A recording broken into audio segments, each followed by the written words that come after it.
ائمہ و اکابر کا اس پر عمل ہے، اور رب العزت یعنی پیری مریدے پر عمل ہے ان سب کا، اور رب العزت عز و جل فرماتا ہے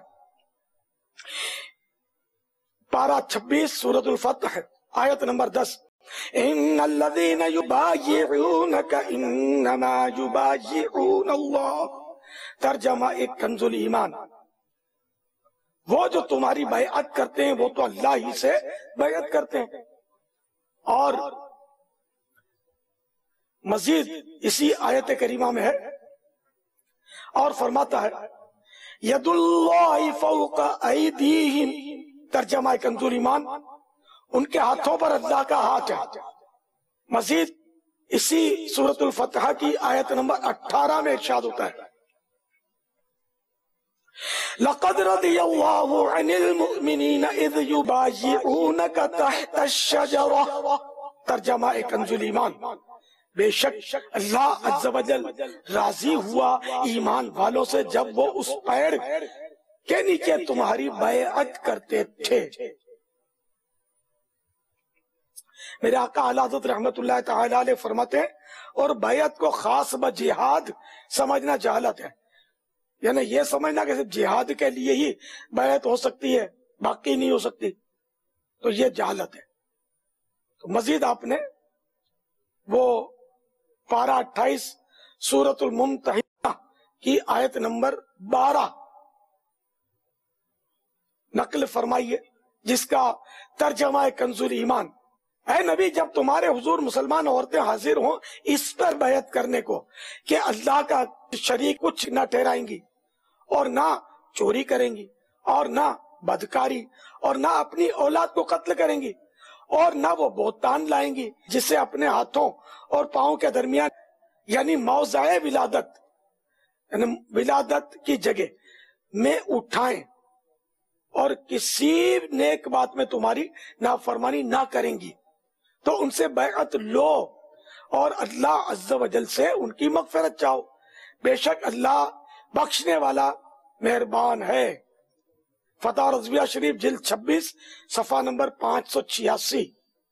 اچھا دیکھیے، تو اس آیت مقدسہ میں تو ساری تو باتیں آ گئی کہ پیر کے ہاتھ پر جو بیعت کی جاتی ہے وہ گناہوں سے توبہ ہوتی ہے، گناہوں سے بچنے کا عہد ہوتا ہے، نیکیوں کے بجا لانے کا بھی عہد ہوتا ہے کہ نماز پڑھوں گا، روزے رکھوں گا، ماں باپ کی نافرمانی نہیں کروں گا وغیرہ۔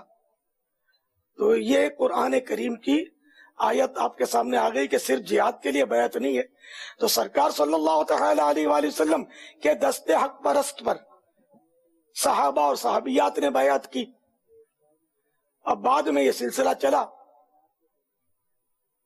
تو اب تک چل رہا ہے، جیسے کہ سیدنا صدیق اکبر رضی اللہ تعالیٰ عنہ سرکار صلی اللہ تعالی علیہ وآلہ وسلم کے خلیفہ ہیں، ان سے سلسلہ عالیہ نقش بندیہ چلا ہوا ہے۔ مولا مشکل کشا علی المرتضی کرم اللہ تعالی وجہ الکریم بھی خلیفہ ہیں، تو ان سے سلسلہ عالیہ قادریہ چلا ہوا ہے، نے غوث پاک پر پہنچا تو اب وہ قادری کہلایا، اور یہ چل رہا ہے۔ اور آپ جتنے بھی اولیاء کرام کی ہسٹری آپ اٹھا کر دیکھ لیں، اور کسی ایک کا مجھے بتا دیں گے یہ پیری مریدوں کو منع کرتے تھے، جتنے بھی اولیاء تاریخ میں گزرے نا، وہ خواجہ غریب نواز ہوں تو چشتی ہیں، مشہور ہے سلسلہ عالیہ چشتیہ، ان کی نسبت سے بہت مشہور ہے، حالانکہ آگے ان کے بھی مشائخ ہیں، ان کے بھی پیران عظام ہیں۔ تو جتنے بھی اولیاء کرام کو آپ لیں گے نا تو سب کا کوئی نہ کوئی پیر ہوتا ہے، ایک بھی ولی اللہ آپ کو بے پیرا نہیں ملے گا، آپ کبھی بھی ثابت نہیں کر سکیں گے شاید۔ تو یہ شیطان کے وسوسے ہیں کہ یار یہ پیری مریدی تو ڈھکوسلا ہے، یہ مطلب یہ آپ کے ذہن میں شیطان نے ڈھکوسلا ڈالا ہے، اس کو اس کی جگہ پر پہنچا دے ڈھکوسلے کو جہاں اس کو جانا چاہیے۔ اب اس کو کہاں ڈالے کوئی جگہ بھی سمجھ میں نہیں آتی ایسے ڈھکوسلے کو۔ تو جو سرکار صلی اللہ تعالی علیہ وآلہ وسلم سے بیعت لینا ثابت کئی حدیث ہیں جس میں سرکار صلی اللہ تعالی علیہ وآلہ وسلم نے مختلف مواقع پر صحابہ کرام سے بیعتیں لی ہیں۔ صحابہ کرام سے ثابت، اولیاء کرام سے ثابت، سب سے یہ ثابت ہے پیری مریدی۔ البتہ پیر کے اپنے شرائط ہیں، ہر فرد پیری مریدی نہیں کر سکتا، وہ اپنی جگہ پر ہے، لیکن پیری مریدی اگر جائز طریقے پر کی جائے شرائط کے تحت تو بالکل بہت ہی عمدہ کام ہے، اس سے بڑے فوائد حاصل ہوتے ہیں، بندہ نیکیوں کی طرف مائل ہوتا ہے، گناہوں سے بچتا ہے۔ ایک تعداد آپ کو ملے گی جو کسی کا مرید ہونے سے پہلے بے راہ روی پر تھی، جب مرید ہو جاتی ہے تو وہ راہ راست پر آ جاتی ہے اور نمازی بن جاتی ہے، نیکیاں کرنے والی بن جاتی ہے، الحمدللہ۔ اس لیے وہ شیطان کے وسوسوں کو آپ توجہ نہ دیں۔ کوئی اگر اس طرح کی بات کرے بھی تو آپ کانوں میں انگلیاں ڈال دیں، ہاں نہیں میں نہیں سنتا ایسی بات۔ ہمارے مرشد تو غوث پاک ہے نا، سلسلہ ہمارا جیسے میرا غوث پاک کا سلسلہ، غوث پاک نے پیری مریدی کی، اب میں کسی کے کیوں سنوں؟ مجھے تو ایک ٹکرا تھا کہ وہ امام اعظم ابو حنیفہ رحمۃ اللہ تعالی علیہ کے فلاں مسئلے میں وہ فلاں نے 400 دلائل قائم کی، میں نے کہا امام اعظم کے موقف کے خلاف قائم کیے، بولا ہاں آپ سنو اس کیسٹ کو، جب کیسٹ کا دور تھا میں نے یوں کر لیا، میں نے کہا میں تو امام اعظم ابو حنیفہ کا مقلد ہوں، میری ان پر جب آنکھیں بند ہیں تو میں ان کے خلاف سنوں، میرے کان بہرے ہیں یہ باتیں سننے سے، سمجھے؟ یہ ایک آپ کو اب الفاظ اس وقت جو بھی ہوں، یہ میں آپ کو مطلب میں نے وہ ٹال دیا، میں سنی ہی نہیں، میں نے اپنے سنے تو بس وسوں میں پڑے نا، اور سنے کب جب تھوڑی لچک ہو، جو دیوار وہ نرم ہوتی ہے نا اس میں کیلی گھس جاتی ہے، اور سخت ہوگی آپ پلر پر کیلی مارے، کیلی وہ ٹیڑھی ہو جائے گی، اپنے پلر بن جاؤ، پولی نرم دیوار نہیں بنو کہ جو کیلائی گھس گئی اس کی بھی سنو، اس کی بھی سنو، اس کی بھی سنو، اور یہ بیوقوف لوگ بولتے ہیں سنو سب کی کرو اپنی، تم کو آتا کیا ہے؟ تو وہ شیطان سے بہرحال یہ کہ شیطان یا اس کے متبعین سے کبھی بھی آپ الجھا نہیں کریں، بحث نہیں کیا کریں، کسی سنی عالم کا، عاشق رسول عالم کا اس کو ایڈریس دے دیں گے، یار وہاں جا کر آپ مسئلہ پوچھ لو، میں تو ابھی سیکھتا ہوں۔ ہم تو دعوت اسلامی والے طالب علم ہیں، ہم بحثوں میں الجھتے نہیں ہیں، یہ ہم نے سب کو نصیحت بھی ہے، وصیت بھی ہے، بحثیں کرو گے پھنس جاؤ گے، آپ کا پتہ بھی نہیں ملے گا۔ اب بعض لوگ مختلف ادیان کا مطالعہ کرتے ہیں، اب یہ طلبہ میں بھی یہ چیزیں ہوتی ہیں، بعض اساتذہ بھی ذہن دیتے ہوں گے کہ دیگر ادیان کا بھی مطالعہ کرو، میں کیا کہتا ہوں کہ پہلے اسلام کے بارے میں سیکھ لیا، کروں میں تم سے سوالات اسلام کے بارے میں، یہ بغلے مت جاگو، جب تم کو اپنے اسلام کے بارے میں، جس کے بارے میں قرآن نے فرمایا ان الدین عند اللہ الاسلام، اللہ کے یہاں اسلام ہی دین ہے، جب اپنے اسلام کے بارے میں تم کو معلومات ہے نہیں، اب دیگر باطل ادیان کا یا یعنی کہ اب تو تقریباً جو پچھلے دین جتنے بھی تھے، جو نبی دین لائے وہ سب حق، لیکن ملاوٹیں بہت ہو گئی ہیں، لوگوں نے ملاوٹیں کر دی ہیں، طرح طرح کی باتیں ان میں داخل کر دی ہیں، تو بہرحال یہ کہ یہ ان کا بھی نہیں ہوتا، مطلب بس وہ دیگر ادیان کے مطالعے کا ایک دھن سوار ہوتی ہے۔ تو میں ایک ہی سوال کرتا ہوں کہ پہلے اپنے اسلام کے بارے میں تم کو کیا معلومات ہے؟ جب اپنے اسلام کے بارے میں جس دین پر تم ہو اس کے بارے میں پوری معلومات نہیں ہے تو دیگر ادیان کا مطالعہ کرو گے کیسے؟ جو اساتذہ ایسے مشورے دیتے ہیں میں ان سے بھی ہاتھ جوڑ کے عرض کرتا ہوں کہ پہلے آپ میرے پاس آ جائیں کہ آپ کو اسلام کی کتنی معلومات ہے، اپنے بات کر لیتے ہیں، پھر دوسروں کو مشورے دیں۔ آپ یہ چوٹ کرنے کے لیے عرض کرتے ہیں، ایسا نہیں کریں، اپنے فرض علوم کی تاکید کریں، اپنے عقائد جو بھی اسلامی عقائد ہیں، اللہ تعالیٰ کی وحدانیت کے، رسالت کے اور ضروریات دین، ان میں گھی گڑ جیسا پکا کریں اپنے طلبہ کو۔ یہ ادیان کا مطالعہ نہ کریں، پھر یہ آپ ڈھونڈنے نکلو گے یہ آپ کو ملے گا نہیں، پھر اگر ادھر ادھر چڑھ گیا تو کسی حد سے۔ ہاں کرنا چاہیے مطالعہ، مگر کس کو؟ جو اپنا دین پورا سیکھ لے کما حق کو، اور اس کا استاد ہو کوئی مفتی اسلام اور منجھا ہوا عالم، اور وہ یہ صلاحیت دیکھے کہ اب یہ مطالعہ کر سکتا ہے، معلومات کر سکتا ہے، اور وہ حکم دے کہ تم اب اپنا دین چونکہ کافی سیکھ چکے ہو اور تسلی بخش ہے تمہارا معاملہ، تو اب اس کا مطالعہ کر لو، اس کا مطالعہ کر لو، اور وہ اپنی نگرانی میں یہ کرے نا، خالی ہوا میں چھوڑ دیں مفتی صاحب، تو میرا مشورہ بھروسہ مت کرنا، بھلے کسی کی بیعت بھی ہوتی ہو تو ہو جائے، بیعت بھی نہیں ہے، آپ کو بچا رہا ہوں میں، اگر آپ اس کے قدم پکڑ کر کہیں کہ آپ مجھے رہنمائی کریں گے، میں نکلا ہوں اللہ کا نام لے کر، دعا بھی کریں اور میں آپ کا سر کھاتا رہوں گا، پوچھتا رہوں گا جو بات سمجھ میں نہیں آئے گی، پھر بولنا نہیں میرے پاس ٹائم نہیں ہے. تو جو خراب پکا کر کے پھر جو اہل ہو وہ بھلے کرے. لیکن یہاں تو جس کو دیکھو وہ کر رہا ہے مطالعہ، جس کا پھنس جاؤ گے یار. ایک بندہ آیا تھا، اسلامی بھائی تھا امام والا، وہ بیچارہ پھنس کے ہنسو رونے لگا، بولا میرا فلاں عزیز یہ دیگر مذاہب کا اس نے مطالعہ کیا نیٹ پر، اور اب بولتا ہے اسلام غلط ہے دوسرے مذہب صحیح ہے. وہ سمجھدار اسلامی بھائی تھے، بولا وہ مرتد ہو گیا، اسلام کا انکار کر رہا ہے. تو میں نے کہا اس کو آپ میرے پاس لا سکتے ہیں؟ تو بولا آپ کے پاس کہاں گا، خلاف ہو گیا مولانا ہو گئے، علماء کے اور مولاناؤں کے. میں نے کہا جو بھی اسلام والے جو ہیں مسلمان کے تو خلاف ہو گیا، نہیں آئے گا. تو اس لیے مہربانی کر کے ہاتھ جوڑتا ہوں، آپ کی بھلائی آپ سے مانگتا ہوں کہ ایسا نہیں کریں. صرف اپنے اسلام کو سیکھے، خوب پکا کرے، اس کو اس میں کوئی کسر نہ رہ جائے. فرائض، واجبات، سنتیں، ضروریات دین، فرض، علوم، ان میں بس آپ پوری زندگی نکال دیں. اور وہی کہ کون دیگر ادیان کا مطالعہ کرے، اس کی صورت میں نے عرض کر دی کہ اس صورت میں کرے جبکہ وہ عرض کر دی میں نے. اللہ تعالی ہم سب کا ایمان سلامت رکھے. آمین.